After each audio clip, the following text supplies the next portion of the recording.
Hi hello ನಮಸ್ಕಾರ, welcome back to my one more mini vlog. So vlog upload ಮಾಡಿ ತುಂಬ ದಿನ ಆಗಿತ್ತು. ಸೊ ಮಿನಿ ವ್ಲಾಗ್ ಆದರೂ ಅಪ್ಲೋಡ್ ಮಾಡೋಣ. ಇನ್ಮೇಲೆ ಡೈಲಿ ಮಿನಿ ವ್ಲಾಗ್ ಅಪ್ಲೋಡ್ ಮಾಡಬೇಕು ಅಂತ ಅಂದ್ಕೊಂಡಿದ್ದೀನಿ. ಸೊ ಇಲ್ಲಿ ನನ್ನ ಮಕ್ಕಳು ಸ್ನಾನ ಮಾಡಿಸೋಣ ಅಂತ ಹೊರಗಡೆ ಕರ್ಕೊಂಡ್ಬಂದರೆ ಸೈಕಲ್ ತೊಳಿತಾ ಇದ್ದಾರೆ ಇಬ್ಬರು. ಪಟ್ ಅಂತ ನನ್ನ ಮಗಳನ್ನ ಸ್ಕೂಲಿಗೆ ರೆಡಿ ಮಾಡಿಬಿಟ್ಟು ಸ್ಲಿಪ್ಪರ್ ನಂಗೆ ಹೊಸ ಬೇಕು ಮಮ್ಮಿ ಅಂದಿದ್ದಕ್ಕೆ ಎತ್ತಿಟ್ಟಿದ್ದೆ ಅಂತ ಹೇಳ್ಬಿಟ್ಟು ಸ್ಲಿಪ್ಪರ್ ಕೊಟ್ಟೆ. ಸ್ಕೂಲಿಗೆ ಹೋಗಿ ಬಂದು ಮತ್ತೆ ಹೋಮ್ವರ್ಕ್ ಬರ್ಕೊತಾ ಇದ್ದಾಳೆ ಕೂತ್ಕೊಂಡು ನನ್ನ ಮಗಳು. ಸೊ ಹೋಮ್ವರ್ಕ್ ಬರೀಬೇಕು ಅಂತ ನಾವೇನು ಹೇಳೋಂಗೆ ಇಲ್ಲ, ಪಾಪಚ್ಚಿ ಕೂತ್ಕೊಂಡು ಅವಳ ಪಾಡಿಗೆ ಹೋಮ್ವರ್ಕ್ ಬರೀತಾಳೆ. ನನ್ನ ಮಗ ಇಲ್ಲಿ ಅವ್ರ ಅಕ್ಕ ಹೋಮ್ವರ್ಕ್ ಬರಿತಾ ಇದ್ದರೆ ಆಟ ಆಡ್ತಾ ಇದ್ದಾನೆ ನೋಡಿ. ಓಡಾಡ್ಕೊಂಡು ಮನೆಯೆಲ್ಲ ಗಲೀಜು ಮಾಡ್ಕೊಂಡು ಓಡಾಡ್ತಾ ಇದ್ದ. ಸೊ ಮಕ್ಳಂದ್ಮೇಲೆ ಕಾಮನ್. ಸೊ ನಾನು ಕ್ಲೀನ್ ಮಾಡೋದು ಇದ್ದಿದ್ದೇ ಇರ್ತದೆ ನನ್ನ ಮಕ್ಳ ಜೊತೆ. ಸೊ ನನ್ನ ಮಗ ಟಿ ವಿ ನೋಡ್ಕೊಂಡು ಆಟ ಆಡ್ತಾ ಇದ್ದ.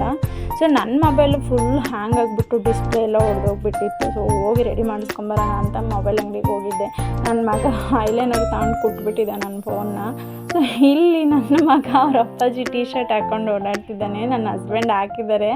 ಎಷ್ಟು ಮುದ್ದಕ್ಕೆ ಕಾಣ್ತಿದ್ದಾನೆ ನೋಡಿ ನನ್ನ ಮಗ, ತುಂಬ ಚೆನ್ನಾಗಿ ಕಾಣ್ತಿದ್ದ. ಸೊ ನನ್ನ ಹಸ್ಬೆಂಡ್ಗೆ ಒಂದು ವೀಡಿಯೋ ಕ್ಲಿಪ್ ತೆಗೀರಿ ಅನ್ನೋದಕ್ಕೆ ತೆಗಿತಿದ್ರು. ತುಂಬ ಚೆನ್ನಾಗಿ ಕಾಣ್ತಿದ್ದ. ನನ್ನ ಮಗಳಿಗೂ ಹಾಕಿದ್ವಿ. ಸೊ ನನ್ನ ಮಗಳಿಗೆ ತೆಗೆದಿರೋದು ವೀಡಿಯೋ ಕ್ಲಿಪ್ ಮಿಕ್ಸ್ ಆಗಿದೆ ನನ್ನ ಹತ್ರ.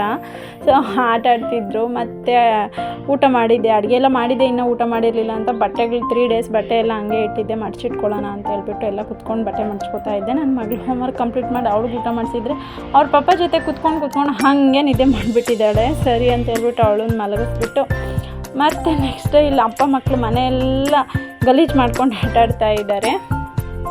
ಸೊ ನೆಕ್ಸ್ಟ್ ನಾನು ಅವತ್ತು ರಿಪಬ್ಲಿಕ್ ಡೇ ಇರೋದ್ರಿಂದ ನನ್ನ ಮಗಳ ಸ್ಕೂಲಲ್ಲಿ ಪ್ರೋಗ್ರಾಮ್ ಇತ್ತು. ಸೊ ಹೋಗಿದ್ವಿ. ನನ್ನ ಮಗಳಿಗೆ ಗ್ರೀನ್ ಫ್ರಾಕ್ ಹಾಕಿದ್ದೆ. ಅವರು ಯಾವುದಾದ್ರೂ ಫ್ರಾಕ್ ಹಾಕ್ಕೊಳ್ರಿ ಅಂತಂದರು. ಸೊ ಕೇಸರಿ ಬಿಳಿ ಹಸಿರಲ್ಲಿ ಹಸಿರು ಫ್ರಾಕ್ ಇತ್ತಲ್ಲ, ಸೊ ಹಸಿರು ಫ್ರಾಕ್ ಹಾಕಿದ್ದೆ ನನ್ನ ಮಗಳಿಗೆ. ತುಂಬ ಚೆನ್ನಾಗಿ ಕಾಣ್ತಾ ಇದ್ಲು. ಮತ್ತು ಮನೆಗೆ ಬಂದುಬಿಟ್ವಿ. ಮನೆಗೆ ಬಂದು ನನ್ನ ಮಕ್ಳಿಗೆ ಬಟ್ಟೆ ಚೇಂಜ್ ಮಾಡಿ ಊಟ ಮಾಡಿಸಿ ನನ್ನ ಮಗಳಿಗೆ ನೀಟಾಗಿ ಮಕ್ಕ ಎಲ್ಲ ತೊಳೆದ್ಬಿಟ್ಟೆ. ಸೊ ರೆಡಿ ಮಾಡಿರ್ತೀನಲ್ಲ ಅವಳನ್ನ ಹಾಗೆ ಇರಿಸೋದಿಲ್ಲ ನಾನು. ಸೊ ನೆಕ್ಸ್ಟ್ ಡೇ ನನ್ನ ಹಸ್ಬೆಂಡು ಬರ್ತಡೇ ಇತ್ತು. ಸೊ ತುಂಬ ಸ್ಪೆಷಲ್ ನನಗೆ ನನ್ನ ಹಸ್ಬೆಂಡ್ ಬರ್ತಡೇ. ಸೊ ಬೆಳಗ್ಗೆ ಎದ್ದು ಫಸ್ಟ್ ನಾನು ಫ್ರೆಶ್ ಅಪ್ ಆಗಿಬಿಟ್ಟು ಪೂರಿ ಮಾಡ್ಕೊಳ್ಳೋಣ, ನನ್ನ ಹಸ್ಬೆಂಡ್ ಬರ್ತಡೇ ಇತ್ತಲ್ಲ. ಸೊ ಬೆಳಗ್ಗೆ ತಿಂಡಿಗೆ ಪೂರಿ ಮಾಡಿಬಿಡೋಣ ಅಂತ ಹೇಳ್ಬಿಟ್ಟು ಪೂರಿ ಎಲ್ಲ ಮುಗಿಸ್ಕೊಂಡು ನಾನು ಫ್ರೆಶ್ ಅಪ್ ಆಗಿ ರೆಡಿ ಆಗಿಬಿಟ್ಟು ಮೊನ್ನೆ ನಾನು ಉರ್ಸಲ್ಲಿ ತಂದಿದ್ದು ಅಲ್ಲಿ ನಿಮಗೆ ತೋರಿಸಿದ್ನಲ್ಲ ಇಯರಿಂಗ್ಸ್, ಫಸ್ಟ್ ಟೈಮ್ ಇಟ್ಕೊಂಡಿದ್ದೀನಿ ನಾನು. ಆಫ್ಟರ್ ಮ್ಯಾರೇಜ್ ಆದಮೇಲೆ ನಾನು ಫಸ್ಟ್ ಟೈಮ್ ಅಂತ ಇಯರಿಂಗ್ಸ್ ಇಟ್ಕೊಂಡಿರೋದು.